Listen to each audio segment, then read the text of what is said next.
안녕하세요. 김석일 목사와 함께하는 GTS 말씀 묵상 시간입니다. 오늘은 네 번째 주간의 셋째 날 묵상입니다. 자, 셋째 날 묵상의 주제는 숨겨진 비밀 찾기가 되겠습니다. 우리가 살아가는 이 세상에는 영적인 것도 그렇고 육적인 것도 그렇고 드러나 있는 것보다는 숨겨진 부분이 훨씬 많죠. 그래서 우리가 항상 숨겨진 부분을 찾는데 관심을 두고 살아야 합니다. 사도 바울은 예수님을 비밀이라고 이야기를 했습니다. 만났어도 또 더 깊이를 모르고 또 발견했어도 또 더 깊이를 알지 못하고, 그래서 바울은 예수님을 비밀이다. 이 말은 계속 그분을 연구하고 찾아야 한다, 그런 말이죠. 자, 우리가 세상을 살아가면서도 마찬가지입니다. 우리가 맨날 하는 일들도 똑같은 방법만 있는 게 아니고 또 다른 방법도 있거든요. 더 나은 방법, 새로운 방법도 있거든요. 그래서 항상 질문, 더 나은 방법은 뭐가 있을까? 이런 질문들을 계속 하다 보면은 숨겨져 있는 더 좋은 방법들을 찾아낼 수가 있습니다. 숨겨진 걸 찾아내야 변화도 오고 발전도 있게 됩니다. 자, 오늘의 주제는 숨겨진 비밀 찾기. 자, 그럼 오늘도 그림 보고 정리하겠습니다. 이 그림은 익숙한 그림입니다. 예수님이 제자들의 발을 씻기시는 가운데 여기 보면은 베드로의 발을 씻기시는 장면인 것 같아요. 자, 이 장면을 보면서 우리가 벌써 여러 번 이 그림은 우리가 분석도 해보고 살펴봤습니다. 오늘 또 느끼는 것은 무엇인지 한번 적어보시기 바랍니다. 자, 저는 두 가지를 적었습니다. 자, 낮아지고 섬기면 평안하다. 네, 높아지려고 하면 막 경쟁도 많이 해야 되고 힘든데 좀 낮아지면 평안하죠. 또 낮아지면 모두가 다 좋아합니다. 그리고 얻는 것이 많아요. 네, 낮아지면 할 수 있는 것도 많고요. 그래서 이 낮아져서 섬기시는 예수님의 모습은 우리들에게 정말 축복의 비결을 가르쳐 주신 내용이에요. 오늘도 조금 더 낮아져 보고 조금 더 섬겨보면 어떻게 결과가 나타나는지 한번 해보시기 바랍니다. 자, 두 번째 이제 분석입니다. 보이는 것과 보이지 않는 것. 항상 이 분석이 참 중요해요. 뭘 해도 분석. 예수님이 소아시아 7교회를 찾아오셔서 분석해 주셨죠. 그래서 장점, 각 교회마다 가지고 있는 좋은 점, 그거 찾아주시고 또 문제점들을 찾아냅니다. 그것 때문에 문제가 생기는 거예요, 이게. 그래서 그 발전하는데 장애가 되는 단점들을 찾아내시고, 그리고 예측 결과를 말씀하시죠. 이렇게 하면 이렇게 되고, 이렇게 하면 이렇게 된다. 그리고 난 너희가 꼭 이겼으면 좋겠다. 이런 말씀이죠. 그래서 분석을 참 잘하는 것이 중요합니다. 자, 먼저 눈에 보이는 건 예수님, 베드로, 물그릇, 의자, 또 배경 바탕색, 또 왼쪽에 보면 작은 글씨가 있습니다. 보이지 않는 부분에 있는 것은 예수님의 마음, 또 베드로의 마음, 또 주변에 제자들이 있는데 여기는 두 사람만 있으니까 주변에 있는 제자들, 또 이 사건이 주는 교훈이 있을 겁니다. 자, 질문을 몇 개 적어보면 주님은 왜 이런 일을 하셨을까? 이 일이 나에게 미치는 영향력은 무엇인가? 내게 주시는 교훈은 뭔가? 이렇게 몇 가지 질문을 또 해볼 수 있죠. 자, 세 번째입니다. 그림에서 가장 중요한 것은 뭔가요? 섬김입니다. 섬김. 자, 네 번째입니다. 기억력 향상학인데요. 연상법 훈련입니다. 이 그림을 딱 보는 순간 떠오르는 게 무엇인지 이런 것들을 한번 쭉 적어 보시면 되겠습니다. 저는 성경 구절을 3개를 적어놨습니다. 하나는 요한복음 13장 발 씻겨주시는 이 본문 그림의 배경이 되는 말씀이고, 또 하나는 빌립보 2장 5절 11절 비우시고 종의 형체를 입으시고 낮아지시고 복종하신 예수님, 마태복음 또 20장 25절 28절에 섬기러 오셨다고 말씀하신 예수님. 네. 자, 섬기면 다 좋아하고 평안하고 얻는 것이 많습니다. 자, 다섯 번째는 상상력 키우기입니다. 자, 이 그림을 가운데 두시고 앞에는 어떤 그림을 그리면 좋을까요? 저는 앞에는 저녁 만찬, 이제 마지막 만찬 나누는 그림을 그릴 수 있을 것 같고요. 만찬 끝나고 그 다음에 이렇게 발 씻겨주시는 내용. 그 다음에 이제 다음에 그림을 그린다면 예수님은 하늘 보좌에 가셨고 발 씻기는 자리에 베드로가 앉아있고 또 다른 제자의 발을 씻겨주는 이런 장면을 상상을 해봅니다. 자, 이 훈련을 하는 이유는 과거의 나, 오늘의 나, 미래의 나를 생각해보게 하기 위한 거예요.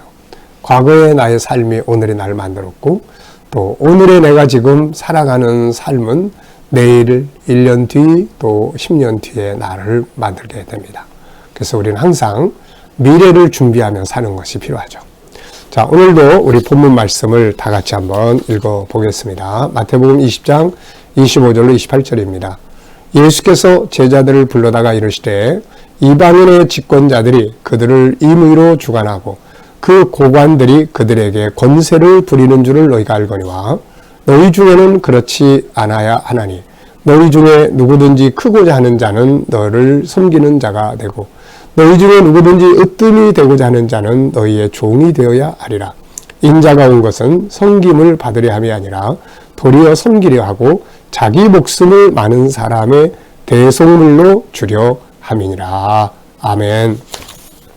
자, 어제 중요한 감사한 일들 적어보시고요. 또 오늘도 감사한 일 적어보시기 바랍니다. 힘들고 어려운 일이 있었다 해도 또 그 속에 감사한 것들이 또 있으니까 그거를 찾아서 감사해 보십시오. 그러면은 마음도 평안해지고 또 감사는 우리의 환경을 변화시켜주는 역할도 하게 되거든요. 자, 1번 질문입니다. 본문을 보면 세상 나라와 주님의 나라의 차이점은 뭔가요? 이 말씀의 배경에 대해서 이미 앞에서 말씀드렸죠. 예수님은 십자가에 돌아가시기 위해서 예루살렘에 가는데 뒤따라가는 제자들은 지금 자기들이 꿈꾸는 다윗 왕국이 올 것을 기대하고 예수님이 왕이 되시고 그러면 자기들은 어떤 자리에 앉을 것인가 여기에 관심을 갖고 가다가 서로 분쟁하는 이런 내용입니다.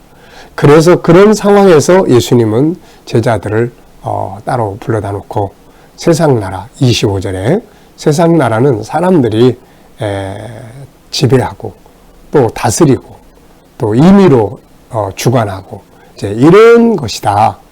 그런데 내가 말하는 내 나라는 그런 나라가 아니라 섬기는 나라다.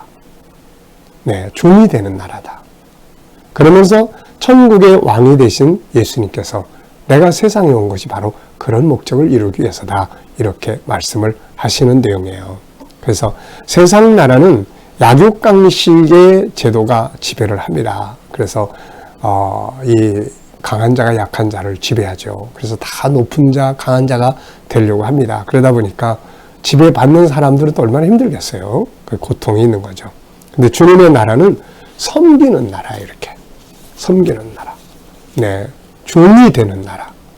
예, 억지로 힘이 없어서 종이 되는 게 아니라 섬기기 위해서 왕이신 예수님이 모범을 그렇게 보여주신 거거든요. 이렇게 하니까 평안하고 이렇게 하니까 행복하고 이렇게 하니까 존경하게 되고 그래서 행복한 나라가 되는 겁니다.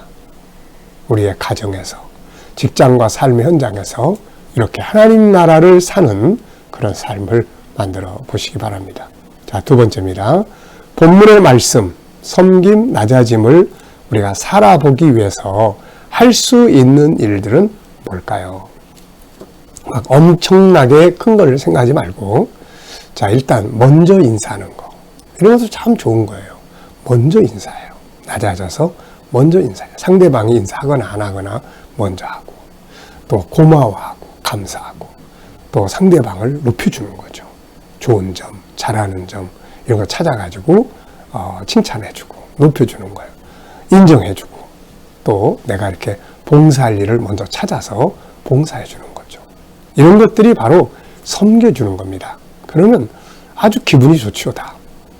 낮아져서 섬기는 삶을 살면 어떤 결과들이 올까요? 가정이나 교회나 직장이나 어디든지 이렇게 낮아져서 섬기는 사람들이 많으면 일단은 분위기가 좋죠. 그리고 관계가 다 좋아집니다. 관계가 좋아져요. 그리고 결과적으로 행복합니다. 그곳에 가면 뭔가 희망이 있게 되는 거죠. 자, 예수님은 왜 이런 말씀을 우리에게 주셨을까요? 네. 자, 우선 이것이 창조의 본질이에요. 하나님이 사람을 만드시고 그들 속에 담아놓으신 하나님의 성품 중에 하나가 사랑이라고 그랬잖아요. 그 사랑은 바로 이렇게 섬기는 거거든요. 상대방을 위해 주는 겁니다. 그 창조의 본질이에요. 행복의 길이고 복음의 길입니다. 복음을 전할 때 그냥 섬김 받으려고만 하고 내가 잘났다 하고 이렇게 되면 복음을 전해줄 수가 없어요. 너나 잘해 이렇게 되겠죠. 근데 섬겨주고 또 봉사해주고 예의 바르게 인정해주고 자기가 좀 낮아져서 배우려고 하고 이런 모습을 보면은 그 사람을 인정을 하게 되거든요. 사람이 인정을 받으면 그 사람의 입에서 나오는 말도 인정을 받을 수가 있게 되는 거거든요. 그래서 이게 복음 전할 수 있는 길이고 구원의 길이고 또 인생으로서도 성공의 길입니다. 자, 우리 그런 말 많이 하죠. 고객이 왕이다. 뭐 이런 말. 다 이게 뭐냐면 이런 의미잖아요. 잘 섬기는 거예요. 친절하게 인사도 잘하고 서비스도 잘하고. 그러면은 자꾸 그 가게를 가게 되죠. 근데 뭐 음식점 같은 데도 막 쌀쌀맞게 하고 불친절하게 하고 그러면은 맛은 좋다고 하더라도 그 다음에 잘 안 가고 싶은 겁니다. 그래서 이렇게 섬김의 자세를 가지면 비즈니스도 잘 할 수 있고 그래서 성공의 길이에요. 자, 세 번째입니다. 이 말씀을 보면서 나의 인생이나 내 업무나 이런 데서 좀 변화하고 발전시켜야 될 부분이 있다면 무엇일까요? 인사를 잘 안 하는 분들은 인사의 변화를 좀 주시고 또 언어가 좀 싸나운 분들은 섬김의 언어들을 좀 사용할 수 있도록 언어의 변화를 좀 줘보시고 또 인간관계에서도 변화를 좀 줘보시고 성품에서도 또 행동에서도 좀 높여줘 보는 이런 변화를 만들어 보면 참 좋을 겁니다. 그래서 우리가 똑같은 옷을 입어도 어디에 변화를 줘볼까? 그래가지고 넥타이에 변화를 주기도 하고 그렇지 않습니까? 그래서 우리의 삶에도 이렇게 좋은 말씀을 한번 응용해서 어느 영역의 변화를 좀 시도해 보면 좋을지 한번 생각을 해보시기 바랍니다. 자, 26절, 27절에서 질문 2개 만들어 보는 거예요. 26절, 27절. 자, 이 속에 보면은 예수님께서 세상 나라는 이렇지만 너희 중에는 그렇지 않아야 한다. 그러면서 크고자 하는 자는 섬기는 자가 되고 또 으뜸이 되고자 하는 자는 종이 되어야 한다. 이렇게 말씀을 하셨어요. 자, 이 속에서 이걸 질문으로 좀 바꿔놔 보려고 합니다. 자, 크고자 하는 자가 해야 할 일은 무엇인가요? 크고자 하면 섬기는 자가 되라. 또 으뜸이 되고자 하는 자는 어떻게 해야 될까요? 종이 되어야 한다. 자, 이렇게 일반 문장을 질문으로 왜 무엇을 어떻게 바꾸면 질문이 되고 질문을 통해서 다시 우리가 확인하고 몰랐던 것을 더 찾아내게 되고 이렇게 됩니다. 자, 이 시간 이제 우리 또 묵상의 시간 한번 가져보시기 바랍니다. 묵상 중에 묵상이에요. 이 시간은. 그래서 묵상을 하실 때는 생각 속에서 주님과 함께 만나는 거예요. 그래서 먼저 오늘 본문 말씀 한번 쭉 살펴보시기 바랍니다. 예수께서 제자들을 불러다가 이르시되 세상의 주권자들이 임의로 그들을 다스리고 또 그 고관들이 그들을 임의로 지배하지만 너희는 그렇게 해서는 안 된다. 그러면서 크고자 하는 자는 섬겨야 되고 또 으뜸이 되고자 하는 자는 종이 되어야 한다. 내가 세상에 온 것도 섬김을 받으려 함이 아니라 섬기려 하고 또 많은 사람을 위해서 내 목숨을 대속물로 주려고 한다. 이 말씀을 한번 좀 묵상해 보고요. 오늘 또 누구를 만나게 되는지 내가 해야 될 일이 뭔지 오늘 이 말씀에서 어떻게 응용을 해볼까? 또 주님께 한번 물어보세요. 주님, 오늘 내가 이 사람 만나게 되는데 주님이라면 어떤 말씀 하시겠습니까? 오늘 제가 이 일을 처리해야 되는데 주님이라면 어떻게 처리하시겠습니까? 그리고 가만히 생각을 하면 예수님이 영감을 주세요. 말씀을 통해서 영감을 주시든지 또 다른 말씀을 생각나게 하시든지 그게 이제 영감이고 응답이고 그래요. 그래서 오늘 그 말씀을 따라서 한번 그 영감을 따라서 살아보시면 아주 좋은 결과가 있죠. 자, 저는 생각하면서 섬김, 섬김. 사람도 섬겨보고 또 업무도 잘 섬기는 마음으로 오늘 내가 맡은 업무들을 이렇게 해보는 겁니다. 자, 오늘의 과제는 삶의 현장에서 다양한 질문 만들어 보는 거고요. IQ 기도문 세 번째입니다. 그래서 장점 찾기예요. 우리가 장점이라는 건 좋아하는 것, 잘하는 것, 하고 싶은 것 이런 것들이고요. 또 장점을 찾을 때는 이렇게 영역별로 찾을 수 있습니다. 성격적 장점은 뭔가? 또 기술적 장점은 뭔가? 공부하는 학생들은 학습의 장점, 어느 과목을 제일 좋아하고 잘하는가? 또 관계의 장점, 가족과의 관계에서 나는 참 관계를 잘해. 그 장점이 뭔가? 자, 두 번째는 장점을 이제 사용해야 되겠죠. 5개가 있는데 1개만 사용하면 손해봅니다. 사용해야 돼요. 그 다음에는 장점을 이제 전문화하는 거죠. 그래서 장점을 발전시키기 위해서 공부를 해야 합니다. 그래서 더 전문화시키고 그리고 이제 그걸 가지고 뭘 할 것인지 비전과 목표, 진로를 만드는 것이 중요합니다. 자, 오늘도 예수님 말씀 잘 기억하면서 조금 낮아져 보고 조금 손에 좀 보고 머리 숙여보고 그러면서 섬기면서 오늘 하루 또 살아보시기 바랍니다. 자, 기도하겠습니다. 주님 감사합니다. 오늘도 묵상으로 출발합니다. 주신 말씀들 마음에 잘 새기고 기억하게 하여 주시고 또 오늘 하루도 우리 자녀들 또 성도들 머무는 곳마다 함께 하셔서 코로나부터 안전하게 지켜주시고 또 특히 믿지 않는 우리 자녀들 또 친척들 동료들 주께로 돌아와 구원받게 하시고 저들이 일하는 직장과 사업장에 함께 하셔서 믿음으로 또 승리하게 하시고 형통케 하여 주시며 새로운 일터를 구하는 자들에게는 좋은 일터들이 예비되게 하여 주시고 또 치료받는 우리 성도들에게는 치유의 능력이 강하게 역사하여 주옵소서.